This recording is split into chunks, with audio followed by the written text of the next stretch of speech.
Yeah. All I need is one mic. Yeah. All I need is one mic. Welcome back to One Mic, the Delvin Cox Experience, and Daily DVR's deep dive into Marvel's Loki. Today we're going to be talking about Season 1, Episode 2, entitled The Variant, directed again by Kate Herron. And today's episode was written by Elisa Karasek. And this is actually her first writing credit. So congratulations. I looked her up on Twitter. She has like 1,500 followers, and she's like, I wrote the Loki episode. And people were like, congratulations, it was great. So good job. This was a great episode. Whether you're watching YouTube or listening to the podcast, please do leave a like, subscribe, and write us a review. Also, check out Mike's instant reaction on the One Mic channel. Of course, I am Axel, and you can find out more about my pods at dvrpodcast.com. And with me, of course, are the before mentioned Mike and Delvin. What's up, Mike? What's up, guys? Ready to talk about another bomb-ass episode. Yep. Delvin, you feeling the same way? Did you enjoy this one?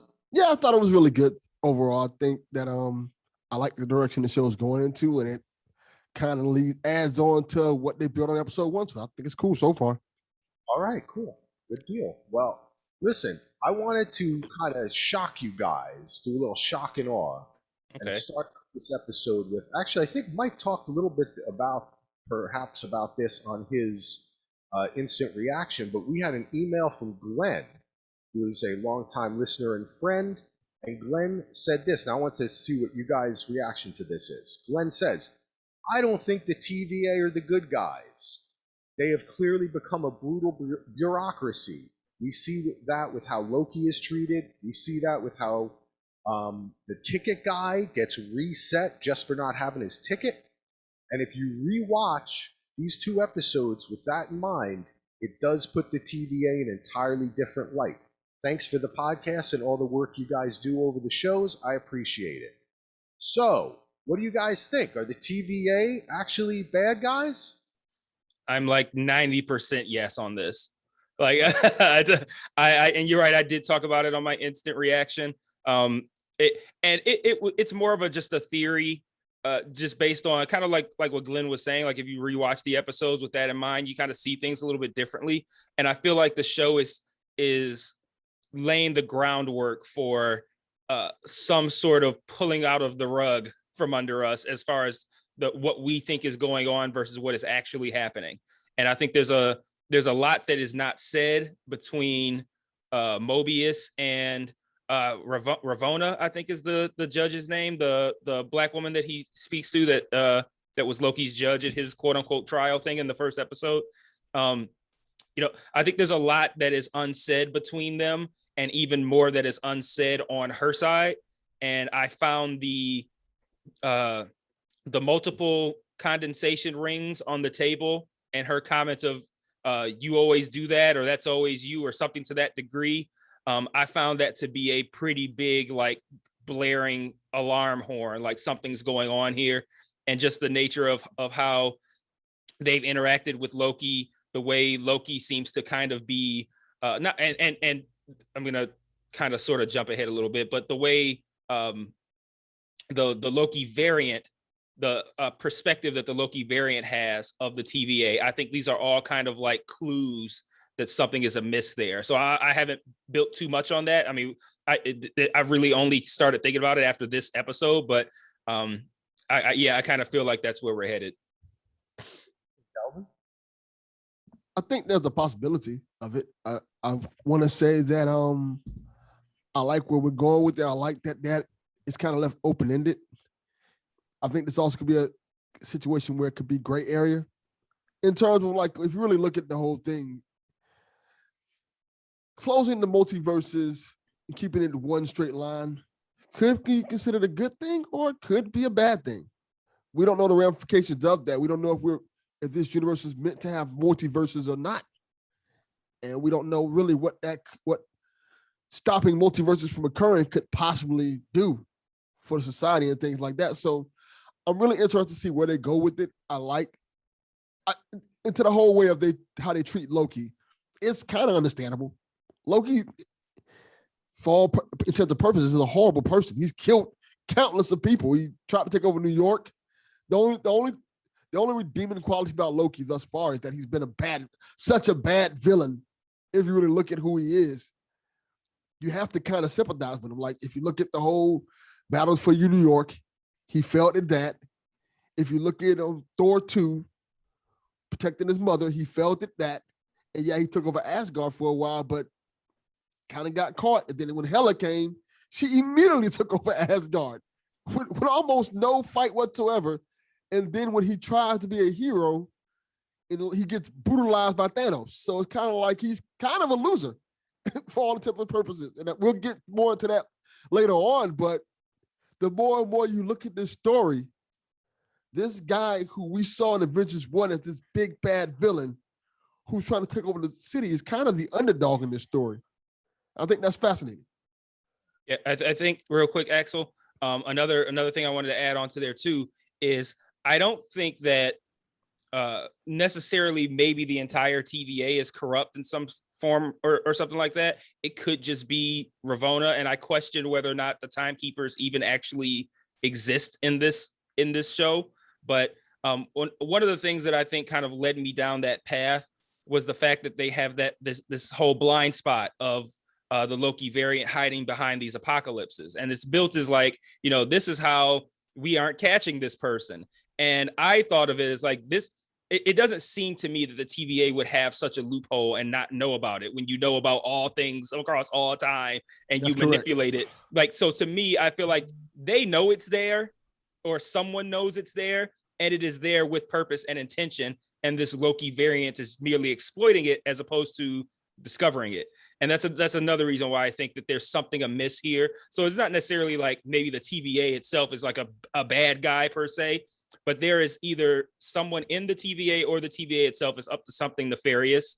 And that's kind of where I stand, because I don't know enough yet, but I feel like there's already been clues being dropped. Yeah. I really, with these Marvel shows, after we covered Falcon and Winter Soldier and watching WandaVision so closely and listening to pods and having theories, I am more attuned to try to just read what they give us. And if I do that with this theory, it is there. They're definitely a bureaucracy in this brutalist architecture that we've seen, right? Like it's definitely a bunch of paper pushers. The conversation that Mobius and Loki have, the kind of central conversation where Loki's like, so the Time Masters created you. And he was like, yeah, who created you, Loki? Right? And then he tells him, and he's like, oh, that sounds crazy too. It's like, I mean, but that sounds like any time I talk to a person of any religion when they ask, right? Like, it's about faith.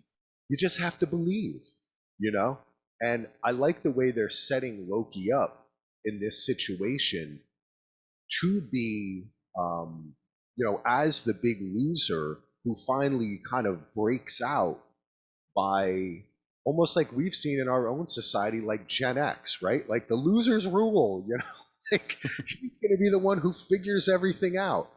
So I'm afraid of being tricked, but they have told us a lot pretty upfront of what's going to happen in the other shows. So I'm feeling this. I think that we may have a setup here where it's kind of Loki questioning, what is this one sacred time? Who gets to decide what the sacred timeline is, right? Because you'd have to think, why do they get to decide, the timekeepers, what it is? And like Mike said, they push this idea several times during this show. Loki said, do I get a meeting with the timekeepers? Can I get a meeting with them? Oh, where are they? Right? When can I talk to them? And then when the one TVA agent is like all acting crazy, and she's like, I told him where the timekeepers were.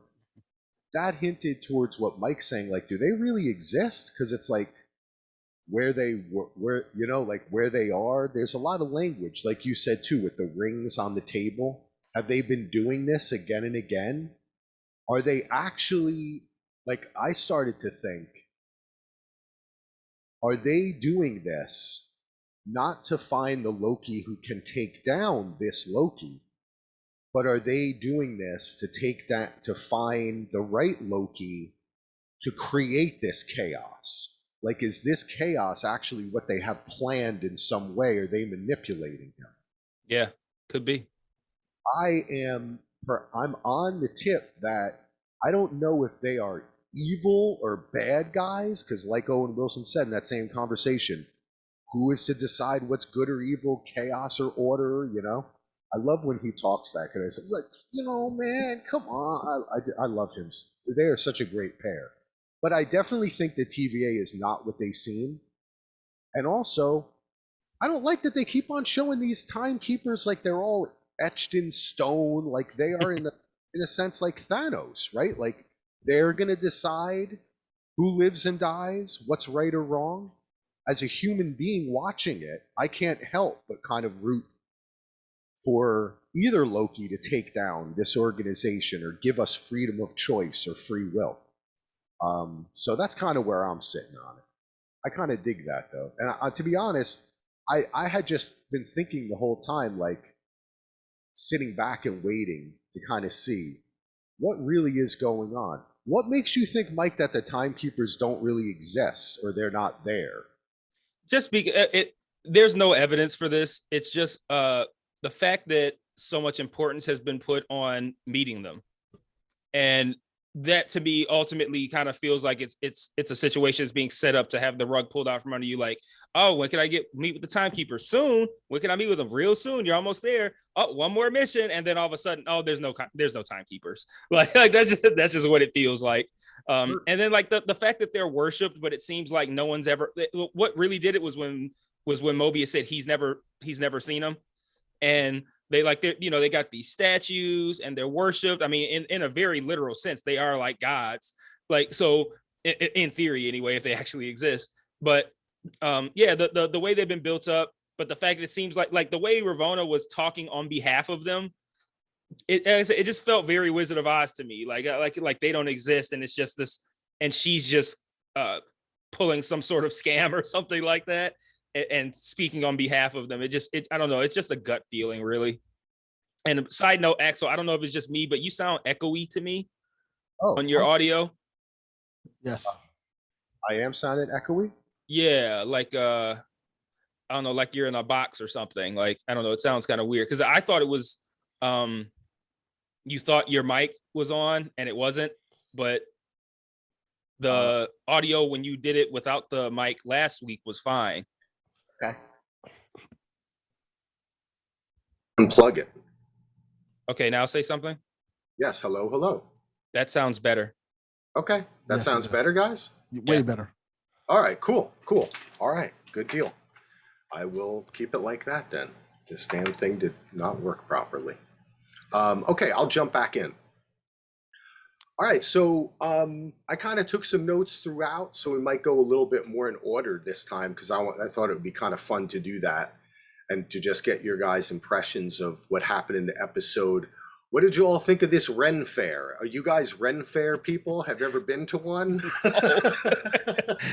No. They got to show a Ren Fair in a Marvel show. Come on, they got to do that. And you know what's even weird about that is I've never actually seen or heard of one in real life. I've only seen them in things I've seen on TV or movies.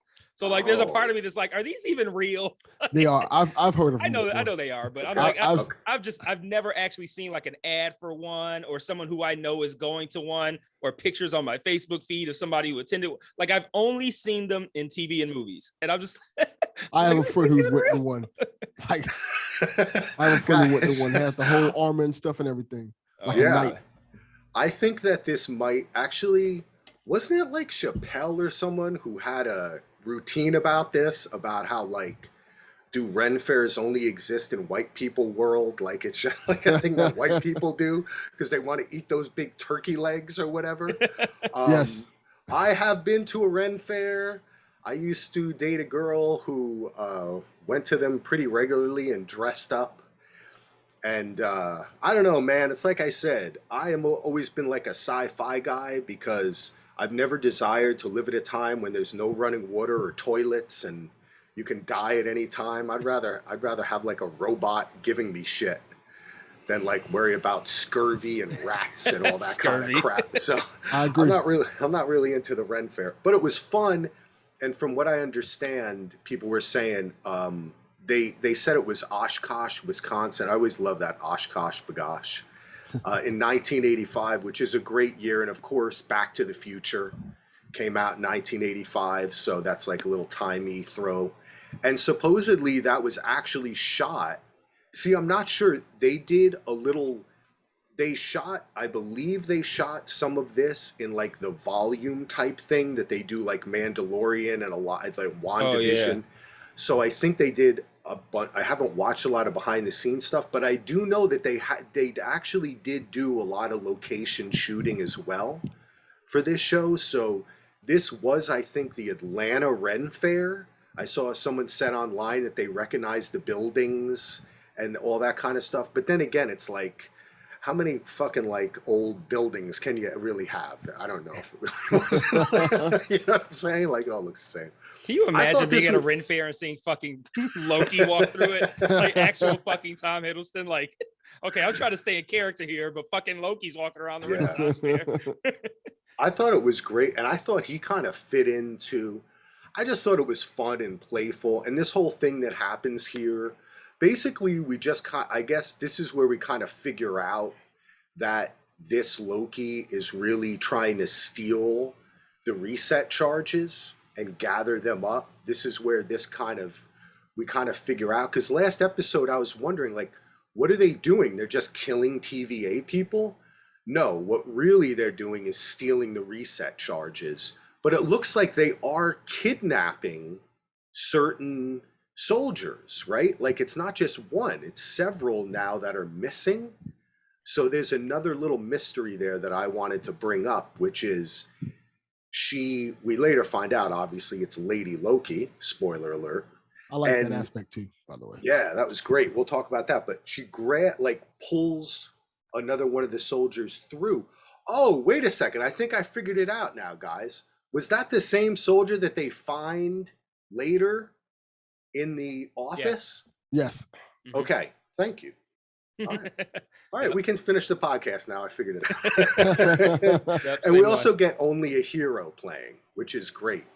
Yeah, And yeah. Mike, you said it was played on another show. I think they played that this season on Handmaid's Tale too. They might have. I know I've heard it a lot, but it was Yeah. in the trailer for a new He-Man show that's coming on Netflix. That is correct. Yeah. Only a hero. So what did you guys think about this whole thing? I thought it was, they get to have a little fun. Loki does the whole thing of like getting a jacket and being made fun of. I thought it set up a cool thing that they're already like he's already working the job. I like that feeling of it. But this whole beginning of this setup, what are some of your impressions of it, fellas? You can go first if you like, Delvin. I like the fact that there clearly is a hierarchy here with Loki. Like, hey, you're just essentially bait. And the whole giving him the jacket that says variant is just a way to demean him and kind of knock him down a peg. And throughout this show, from the first episode to now, it's been the constant story of knocking Loki down a peg from his arrogance and his ego and making him more vulnerable.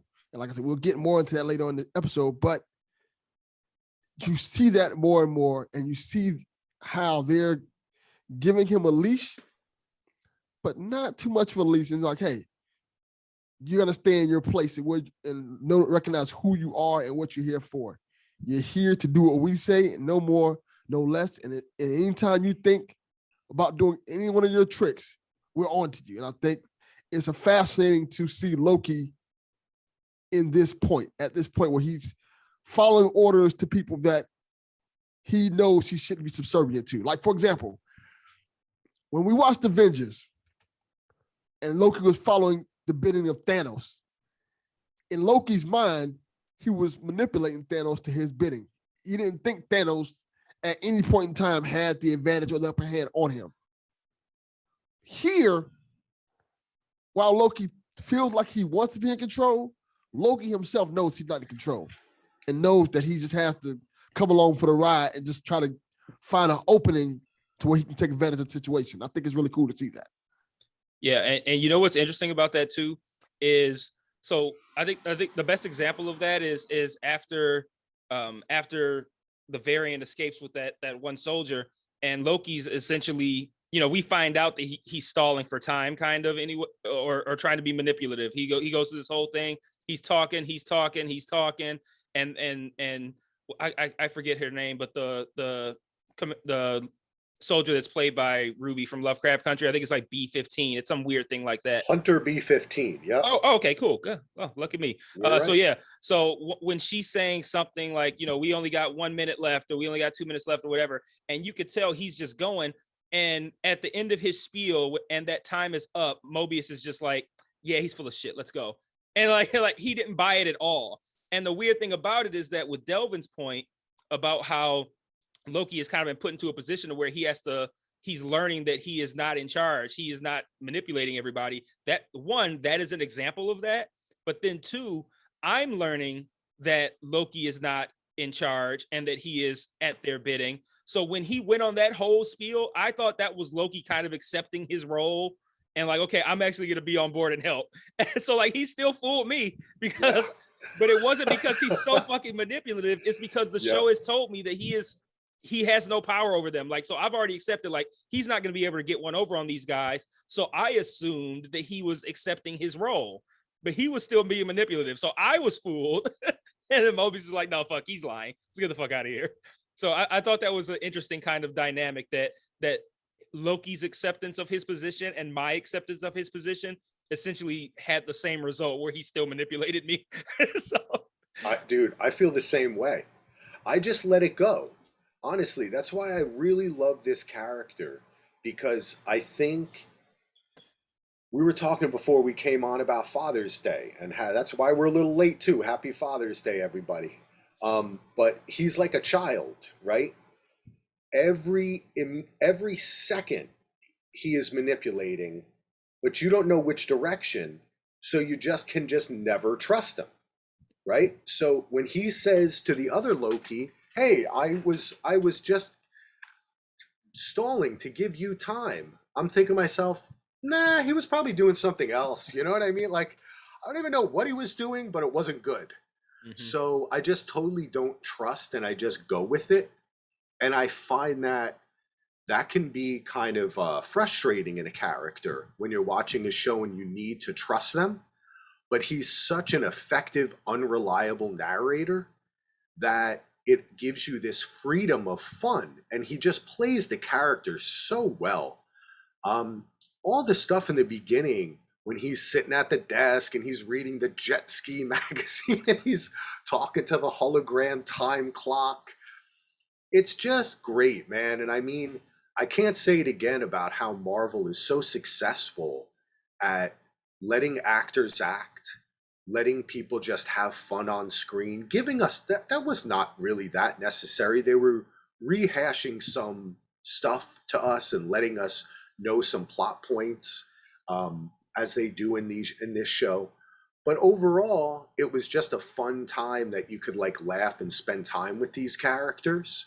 And I really enjoyed all of that kind of stuff. And yeah, I don't, whether I trust him or what he's doing, I think he's just going moment for moment. And yeah, it was Hunter B-15 is her name.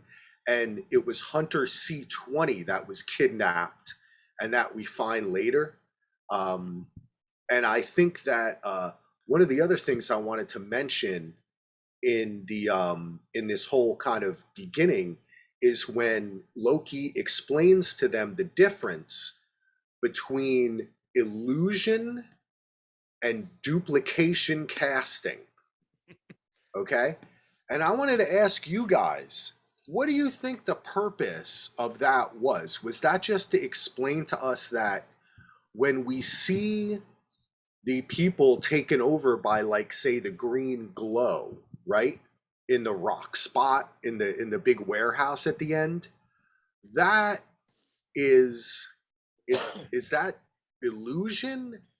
And then the duplicate, I don't know which is. I got confused over whether that was just trying to tell us, okay, the the other Loki isn't actually passing from person to person. It's like a spirit kind of taking over while they're in another place. Was that what the explanation was, or was I missing something? I essentially look at it as the difference is one is more tangible than the other, which he's already done. As far as I can tell, the illusion trick multiple times in the MCU. Whereas I looked at duplication as something a little bit different, but I don't think what the Loki variant inhabiting the bodies, I don't think that's either of those. Okay. Illusion, or I think that's something entirely different. Yeah. And I think that the illusion versus duplication thing was only put in there because at some point it's going to be used to fool us being the audience. We're going to think it's one thing, and then it's something else going on. Oh, he did duplication, not illusion, or the inverse. Like it's be something like that. But the what the variant's doing with the bodies, with people's bodies, I think that's something different. Well, I know that's something different, but I don't know what it is though. the name for it. But these are all things that he's done canonically in the MCU before anyway. If I'm correct, he did it with Hawkeye. Yep, and with Natalie Portman's father. I can't remember the scientist, but you know the scientist from Thor. Oh yes, played Natalie Portman's character, her father. One of the Skarsgårds, right? That's right. Yes. Yeah, he did it with him too. Yeah. Okay, that's interesting. Were you going to say something about that, Delvin? I think that to get to that part where we're talking about the whole manipulation of people, we haven't seen Loki do it on that level in terms of manipulating multiple people in a facility like that. Like, for example, you see, like, first he manipulated Hunter, then he went for another person, then Loki went for another person, then another person. And then you see people who are in this building acting like this place is still open. Mm-hmm. So I think that may play into the manipulation part. Like the guy walked by asking, "Hey, you need any help with something?" Then immediately got possessed. So maybe they're seeing that the building and the company is still open. Oh, interesting. So it's a greater illusion is being. Oh, okay, Delvin. I think you might have something here, which is what happens if that Loki was able to create an illusion of an apocalypse, but it wasn't in the same way that these people thought it wasn't happening. Okay. Because you notice all the employees were acting like they were still working. That's interesting, Delvin. I hadn't catch on to that. That's very cool. And I think that's a good example of illusion. And then I think the duplication is how he killed Agent Coulson in Avengers. Yes. Because you remember they were talking to one another, then he got killed from behind. I think that's the duplication, and then the illusion is what Delvin's talking about. Of course, on a grander scale, but yeah. And the duplication is like when Thor would say, "Is that really even you, Loki?" You know, and he'd say, "It is, brother." Yeah. I love doing the Thor voice, man. I love him. They're such a great pair too, because Thor is like, who doesn't love Thor? Like, I think in the MCU, there's people who might not like this character or another, but I think everybody you just would love to get a beer with Thor and hang out with him. Hell yeah. Yes. But that's interesting. I like the way, I think you're right, Mike. I think if we kind of throw all this into a soup, what we see is that we are being prepared for a grand illusion, right? Or a grand duplication, which fools us or the TVA or Loki himself or herself. So I think that's cool. Yeah, they do a lot of that. A lot of the first couple segments is rehashing the plot, explanatory exposition. But I really think that they did learn from WandaVision and Falcon and Winter Soldier to when writing this, that they're doing it in a way that is much more subtle and more fun. than in some of the other episodes, like for example in WandaVision, where we got an entire episode that just explained what happened in the first 5 episodes, which I didn't hate, but I didn't need it. You know what I Yeah. mean? I understood what was happening. And I think that they're finding a better middle ground here of using this to do that. And they kind of let it go, and then we get more into the plot. I wanted to focus on the conversation that Loki had in the room with Ravonna, who's played by I'm going to try to pronounce her name, Gugu Mbatha Raw, who, by the way, Has she been in something else that I feel like we've seen? Yeah, she has been acting for a very long time. She's been in a ton of stuff. And by the way, she's 38 years old. So all I have to say is, man, Black don't crack. that's exactly what I was thinking, Mike. I was going to say a joke. I was going to say, I don't know if you guys have ever heard of this thing called Black Don't Crack before. But for real, I looked her up because, yeah, she is like a kind of character actress who has been in, 50 things that you've seen over the past 20 years of varying, popularity. And she's just really great in this. And I just want to point out, I think it's kind of cool that they have 2 Black women who are in power here. And they don't make a thing out of it. It is what it is. And it works. You know what I mean? And I just appreciate when Marvel does stuff like that and you notice it. And Hunter 815, who is Wunmi Musaka, she's fantastic. She's been in a ton of stuff too, and just has a presence right away. Like when Mobius gives Loki some weapons, and she's like, "Oh hell no!" Just puts it in, throws it in her own locker, and turns around and just takes charge. Yeah, just great stuff. But one thing I want to point out, they have the conversation in Ravonna's office. They go over kind of that Mobius and her have this a little bit of rivalry going, where maybe he feels like maybe he should be in her position, or what is really going on. He's the head guy, and she makes him sign the waiver, right? Because this is the last time she's not going to let him mess with this Loki. And he has a pen from Franklin Roosevelt High School.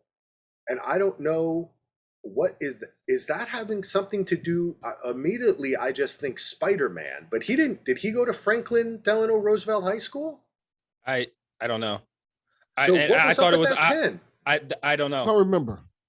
I made note of that as well, because they made it a point to show us what was written on that pen, and I don't know. I have no idea the significance of that. And that's one of those things similar to the rings on the table that I feel like they made such a point of showing it that it's got to come back around in some way or another. Yeah. Delvin, do you know anything?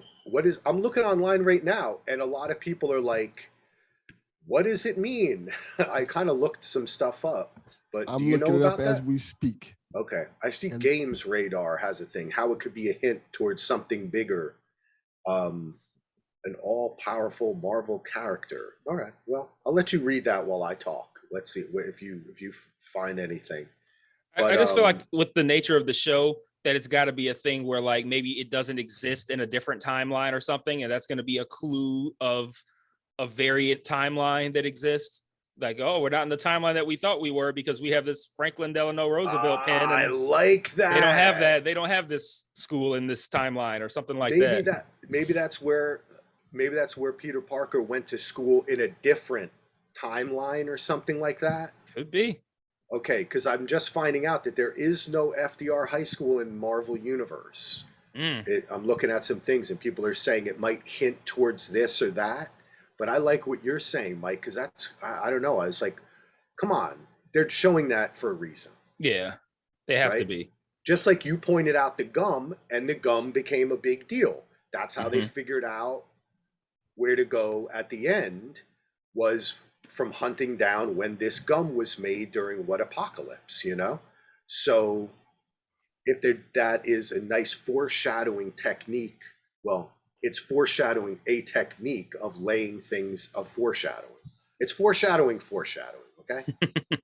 What I'm reading, they say it's maybe a reference to Molecule Man, who's a Fantastic Four villain, who's also Really? part of the Beyonders and deals with multiverses and things like that.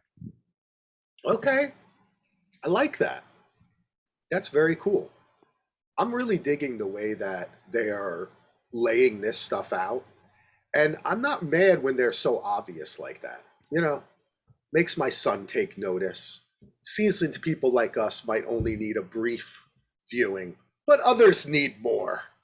Yeah, I'd rather them be obvious with certain situations and let us know at this point that something's going to happen. It's going to be something big or something cool. Like I like the whole thing in Endgame, to talk about that for a second, where they were like, hey, there's a noise underwater near Wakanda. Oh, we shouldn't worry about that. It's no big deal. Then you see the news story like, hey, Namor's coming to the MCU and probably going to be the next bad guy in Black Panther. I like those Easter eggs that's thrown out there. And then later on, we kind of see what's going to happen based off of those Easter eggs. I think that's a really cool way to do certain things. And I think they should do more of it. I feel like they announced the casting for Namor. Yes, they did recently. Oh, okay. Yeah, like within the last week or so. Okay. Do you know who it is? I don't recall. I can't remember his name. It wasn't exactly somebody. like It wasn't like a big name. Like, oh, it's Brad Pitt. Like, no, it was somebody like that. Oh man, imagine when Brad Pitt comes to the MCU. Gosh. Johnny That's gonna be Storm. There you great. go. Oh man, God, no. that's gonna be great. I can't wait. Luke Evans. Luke Evans is playing Namor. That's great casting. No, it's definitely not Luke Evans. No, It's an I Asian- don't. Yeah, it's that an wasn't Asian it. guy. I can't remember his name. Okay. Oh, they thought it was Luke Evans. Okay. Okay, I'm like, no, I know Luke Evans. Like, it wasn't Luke Evans. Oh, okay. Cool. Let me look I this like up now Luke because I don't want to. I don't want to sit there and. Well, whoever it was somebody who I didn't recognize. I don't That's think so. interesting. Yeah, it's definitely cool when they do that, and this is going to end up being something. And Probably. the little hints are fun. Go ahead. I have his name, Tinoch Huerta. I'm probably saying that wrong. Probably. All right, cool. I like that. I don't know who that is. Yeah. I like that. I like when they do that too. You have to bring people up too and create your own stars. You know, when you think back on the MCU and really like Robert Downey Jr. kind of being really a centerpiece of how they cast. Let's not forget that Robert Downey Jr. was not the biggest star when they cast him. No, nobody wanted him. Nobody wanted him. Yeah, he was on his everybody was like, when's he going to go back to rehab? And it was hard to get insurance, and you know what I mean? Like, so I like when they kind of bring people up or get different people. Me too. That's a life-changing casting for these people. So like, I like seeing that too. Like, this guy might have been through all manner of hell to get to this point, like doing all kinds of maybe shit movies that he hates or whatever to get to this opportunity, and now he gets to play fucking Namor in a Marvel movie. Like that's life-changing shit. So I love for that to happen for somebody who's, this is their break, as opposed to like somebody who's already, like fucking Angelina Jolie or some shit. It's like, yeah, okay, here's somebody who doesn't need that role. And taking it away from someone who does. So yes, that is definitely cool. So then we have this whole thing basically like we talked about before, where Loki does his research and he figures out about the variants hiding in the apocalypses. They have the whole lunch with Mobius, which is he's like, oh, come on, man. And he's pouring this. So and then that dude keeps on popping up. The one guy, I still don't know his name. The mail delivery guy. Yeah. That's the other thing, which makes you feel like, what's going on here? Like, why every time he turns around, that one dude is there? And that could be a glitch in the matrix, like what I was saying about the coffee rings, the rings on the cup. Like that could be he could be another clue that something's like that, something like that is going on. I got to rewatch these episodes before the next episode and just think that way and try to pick up more on like, maybe they've even been doing weird shit like stuff, like continuity things where like a cup moves or, where you think it's a mistake, but it's not. I love when filmmakers take advantage of that and build in continuity errors into something. But I thought this was also so funny.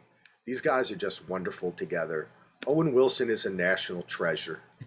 I love that dude.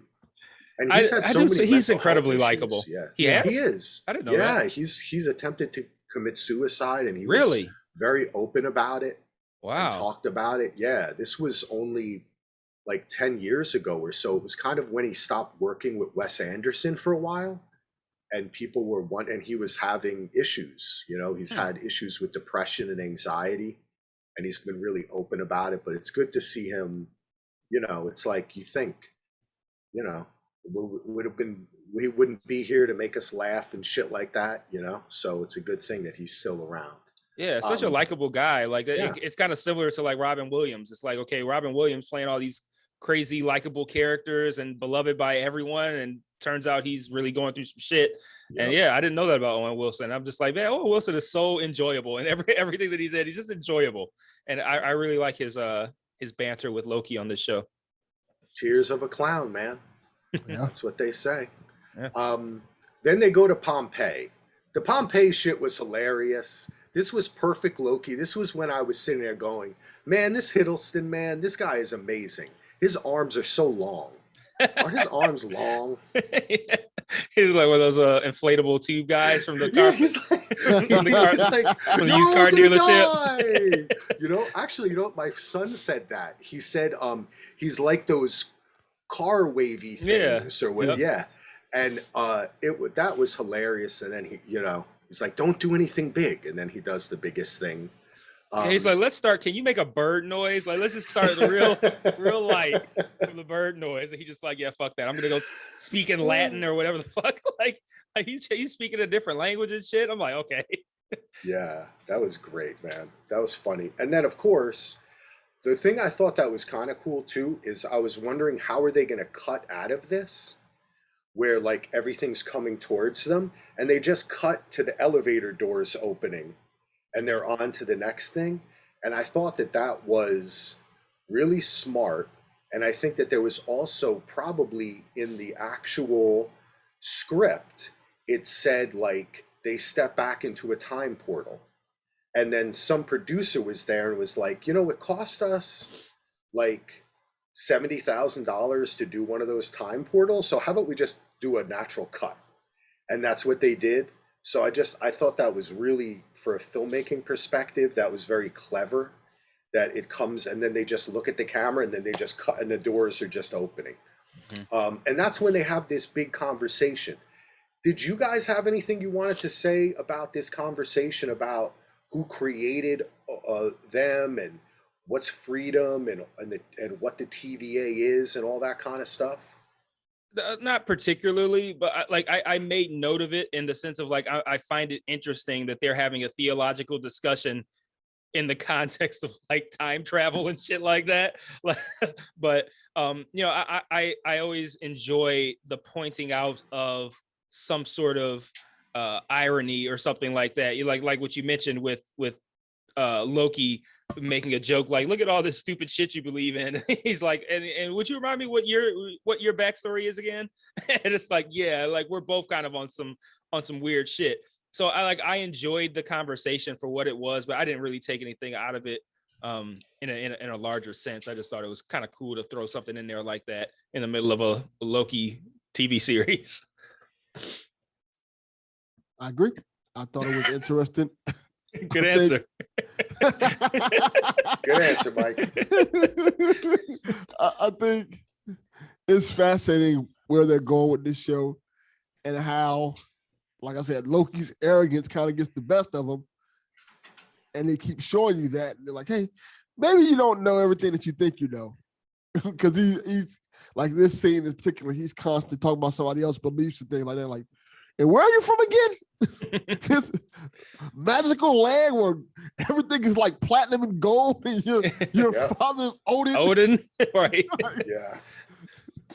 You were created by a monster, and right. I really found this fascinating, and I got to go back and watch this again because I think that this is I've always wanted I've always wanted Marvel to do more of this. I enjoy when they allow themselves to geek out a little bit more and revel in it and have conversations like this. And I think it is ultimately interesting to me. And again, just like I really wanted this show to address why Loki is the way he is, which they're totally doing, I think it's wonderful that they're addressing that this all is crazy. Like, I think that's just really cool to do that and say, hey, where do you come from? Where do I come from? Where do any of us come from? Because when you're an audience member and you're watching that, it makes it, I feel almost like a kinship with the characters, whereas we're all alone in this universe trying to figure out whether I'm in the MCU with superheroes or whether I'm sitting in Portland watching this on TV with my kid. We're all kind of the same, and I like that attitude. But I think for the plot of the show, I think I am really onto what Mike is saying. I'm not so sure that these timekeepers actually exist. I'm really thinking this is like some sort of man behind the curtain Wizard of Oz thing, because Owen Wilson himself, when he said it in the last episode, the timekeepers created us, I was thinking, does he mean like they created the organization? Like, hey, they founded us. Like if I was on a sports team, oh, this was created in this year. No, he means literally like he popped out of existence into existence because the timekeepers created him in the same way that Thanos uncreated things. So they're playing again with this idea that they're these huge, gods and monsters, these gods that can control us and are playing with us. And I'm happy that this is the direction that Marvel's going with this new phase. And when we get to the whole next phase is all of these godlike creatures. And I think it's interesting to lay down the foundation of questioning them from the beginning, not seeing them as these omni-powerful things that we should listen to. I just think that's kind of cool. So that's what I got out of it. I had the same thought about Mobius too. In that first episode, I was like, I assume like he's talking about creating the TVA, and then in this episode, I'm like, wait, no, that's not what he means at all. So I had the same thought. Like, does he have a mom? I want to know. That's what I wanted Loki to ask. Like, where's your mom? And he'd be like, what's a mom?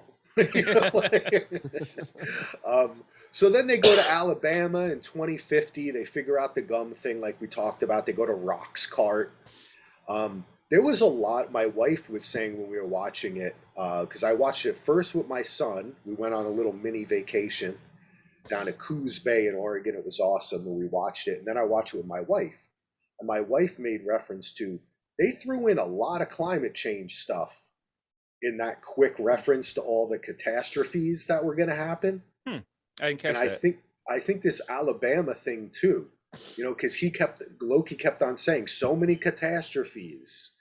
And this Alabama thing is definitely like the idea that Alabama has become like the American Riviera, and there's like some huge like citywide box store there. I thought that was pretty cool. Like, I don't know. I don't know if I've ever even been to Alabama. You guys spent any time in Alabama? I have family in Alabama. Okay. My stepfather's from there, to be precise. How is the coast there? Because I think a lot of people don't know that Alabama has a coast. I don't think I've ever been to the coast there. To me, Alabama is like Georgia Part 2. It's the sequel to Georgia. Yeah, I haven't spent much time in either place. But I was saying, like, a lot of people forget that Alabama does have a coast. Yes, it does. Well, unless you watch the Floribama Shore on MTV, which... that's not a thing, right? Yeah, that is a thing. Oh, my God. Unfortunately, it is. Yeah, oh, my it's God. like the Jersey Shore, but in Florida, Alabama. That's why I thought you were kidding, because I know you like Jersey Shore. So I'm like, maybe he's fucking with me. Yeah. Yeah. It's a real thing. Well, Jersey Shore has changed a lot, though. It's fun now. They all have kids. All right. So then Even the situation has kids? The situation, little baby situation, I believe, was just born. Oh wow. Yeah, Okay. dude, he's sober. He's like a life coach. He's like the most positive human being on the planet. So Yeah. is he no longer entertaining then? Because that's not the situation that I'd want to watch. He's more entertaining. What? Okay. He's so funny. Okay. This has devolved into a Jersey Shore show. Yeah. I'm like, wait, what? Dude, I'll say it right now. The Jersey Shore is one of the funniest shows on TV. They don't really argue that much anymore. The girls had a little argument, but they just do pranks and have fun. It's just like they know they're silly. They're on a silly TV show. But also, there's just a lot of plastic surgery because that's what happens when you're on TV, I guess. Yeah. And in Look New at us. Jersey, apparently. Yeah, and in New Jersey, there's. Hey, I'm from New Jersey. All right, so then we get the big reveal. We have the whole fight as we spoke about, and the alternate Loki traveling from person to person. And then we get the big reveal. And Delvin, it seems like this is something you wanted to talk about. You were very interested in. You might have some more background on Lady Loki for us. What is the significance of this? To me, I thought, okay, that's interesting. It's a different variant. I've come to find that this Lady Loki plays a role in the MCU canon. Yeah, Lady Loki's been around for a while. Like, they've had different variations of Loki because Loki is, for all intents and purposes, I want to say he's not bisexual, but Gender fluid. Gender fluid. There you go. That's what I'm looking for. And Loki has literally played women, animals. He's been everything essentially. And Lady Loki's one of the popular variants of Loki. And I like the fact that, like we were talking about last week, I felt like if it was just another version of Loki, like Tom Hiddleston playing Loki again. Yeah. I think that would have been a miss for me, especially since we just got that with WandaVision. So seeing as Lady Loki fundamentally different than what Tom Hiddleston's Loki is in terms of how this Loki seems more cunning, more smart. And I think what's fascinating about it is our Loki that we know knows this and is trying. The whole purpose of this whole conversation is that we saw our Loki try to outsmart a Loki that was already 10 steps ahead of him. And she knows it. And she's like, oh, that's cute. she kind of sees him as primitive, and he's kind of put up with these grandiose things like, hey, you could be my left hand or my assistant. And she's like, no, it doesn't work out that way. Why would I do any of this, what you're saying? Because he is thinking on one level. She's literally 10 steps ahead of him in thought process and in power, if you look at it. Like these whole scenes was just showing how much more advanced this Loki was in using her powers and taking care of the whole situation in terms of how all these people that she was kind of sending at Loki to fight, she was doing that just to toy with Loki. She wasn't taking it serious or anything like that, just toying with them, buying time to get her plan off. And she showed Loki who she was when she felt like she wanted who she was. It was far too late for Loki to do anything about it. And she wasn't really listening to anything Loki was having to say because she knew it was bullshit, for one thing. And two, there was nothing that Loki had for her that she can use. And that's basically what she said. Like, I have no use for you. My beef is with them, and you're working for them. She looked at him like he was less, and for that matter, talked to him like he was less than nothing. She's like, you're working as a lapdog for these losers. I have no use for you. I think that's really a fascinating part about this episode because, back again, our Loki is being knocked down a peg. And now our Loki is finding out that there is a Loki that is so far superior to him in almost every aspect, in terms of skills and fighting, in terms of manipulation, in terms of wanting a goal and accomplishing that goal. And everything that Tom Hiddleston said in this point in time when he was talking to this Loki kind of felt hollow, like he didn't even believe it. but he was hoping that she would come along for the ride. And I think it was just great to see that. Not only was she not falling forward, she was like, I don't really need you. Yeah. That's great stuff, man. That really makes me think a lot about how it's such an interesting show that instead of, we come off Falcon Winter Soldier, which is about kind of two characters elevating themselves and, um, using community and family around them to discover that they're even greater than they thought they were. And this whole show is about Loki discovering in every episode that he's more worthless than he thought he was. Yeah. That the Infinity Stones he ran after are nothing here, right? This is the real power. He is not. I'm starting to feel like she might be the best possible variant of Loki, and he is the worst. Like they are, like I was saying, like the yin and the yang of what Loki could be. So she's like the blonde woman, and that's like the greatest version of Loki that could exist in all multiverse. And he's like the brunette man, like the worst possible, right, version of Loki that could exist. In some ways, like they just physically look different, and they are, they're like that. But what I find fascinating is somewhere within him, he doesn't reject it, he accepts it because he follows her, right? Like just in the same way and that's something great about Loki, in the same way that he realized he didn't fight against the Infinity Stones being worthless and say, no, it can't be this way. He said, there's a greater power now. I've got to go after it. I have a new goal. And when he sees her, Delvin, I think everything you said, he realizes. Yes. Like while she's talking to him. And that's why he follows her through the portal. Because he looks back at them and he looks at her, and then, they're yelling, Loki, don't, right? And I'm like, which one? And then he walks through, and the look he has on his eyes is something of like a child following his mother. He has to know more. Yeah. There has to be more to this. He can't possibly be as weak as he think he is. And I think that is amazing, that coming out, listening, seeing what's going on, that he, at this point, still has to find out, like, there has to be something more to this. What's more, because he talks about taking over the time variance and stuff like that. She's like, that's peanuts. Like, what are you talking about? That doesn't even matter.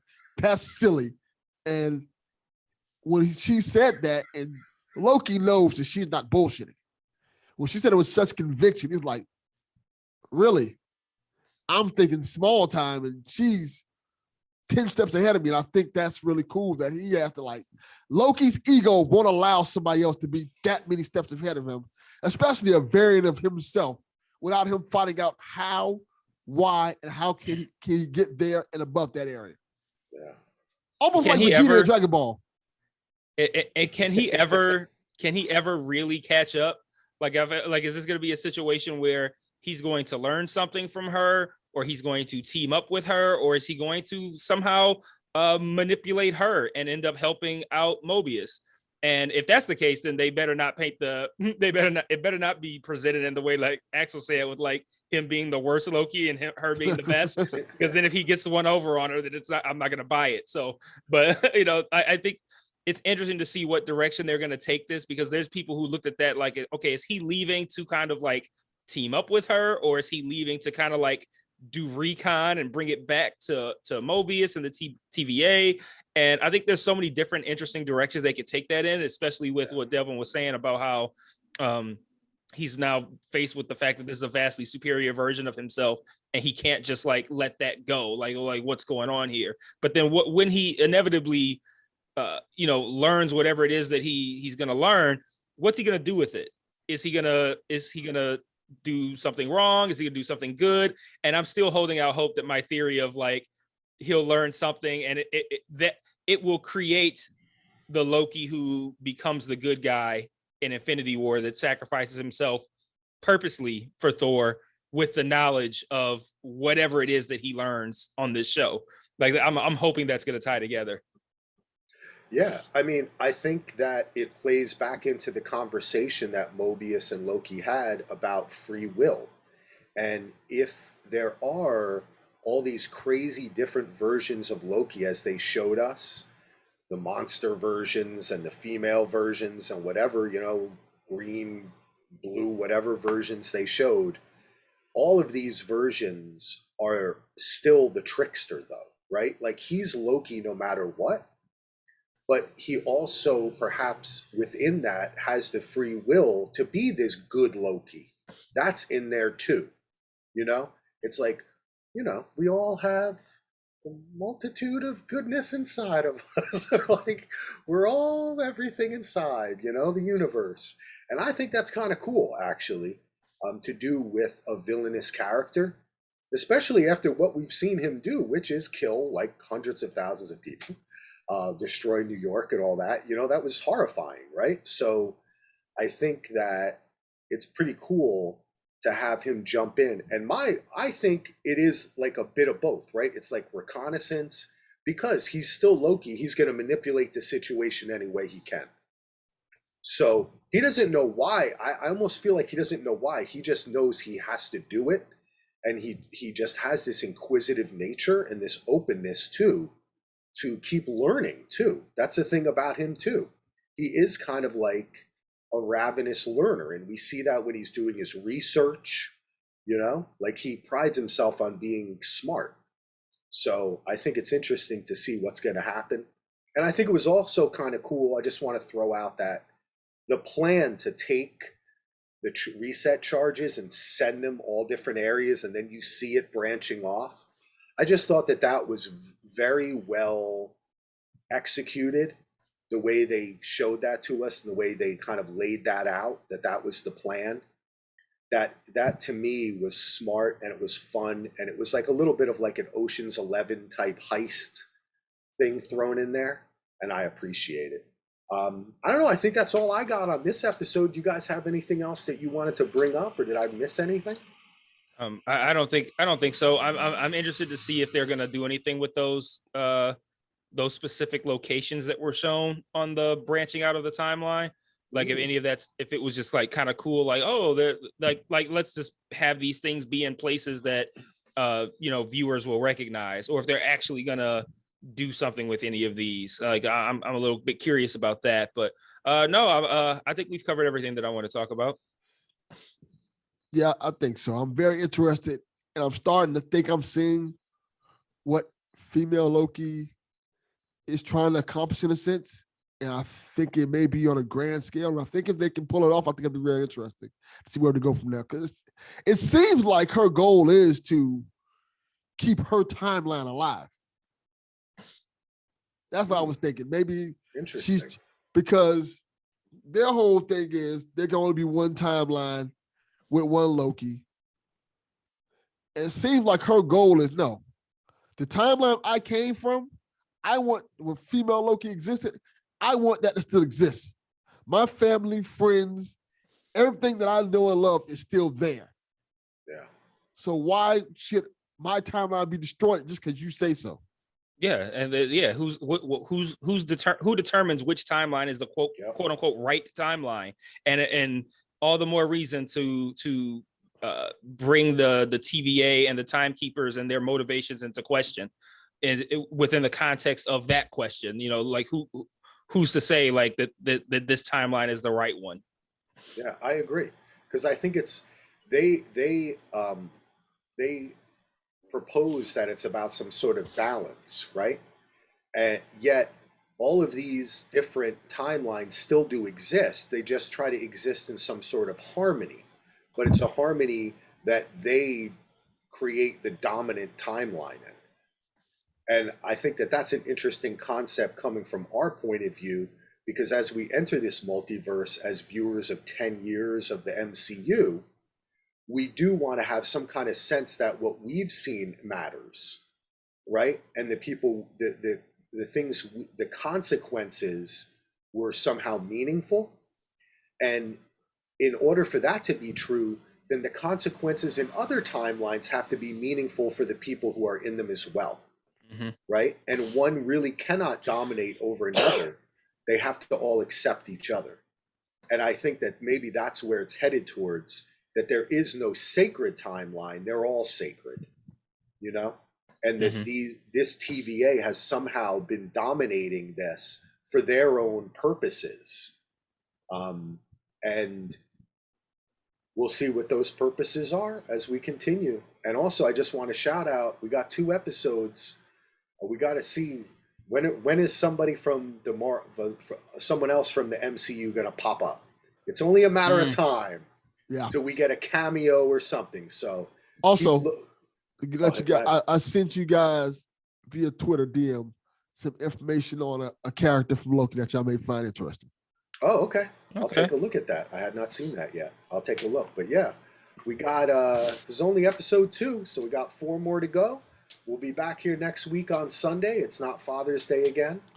Thank you everyone for listening, for downloading, for watching on the YouTube. Give us a like, subscribe, all that kind of stuff.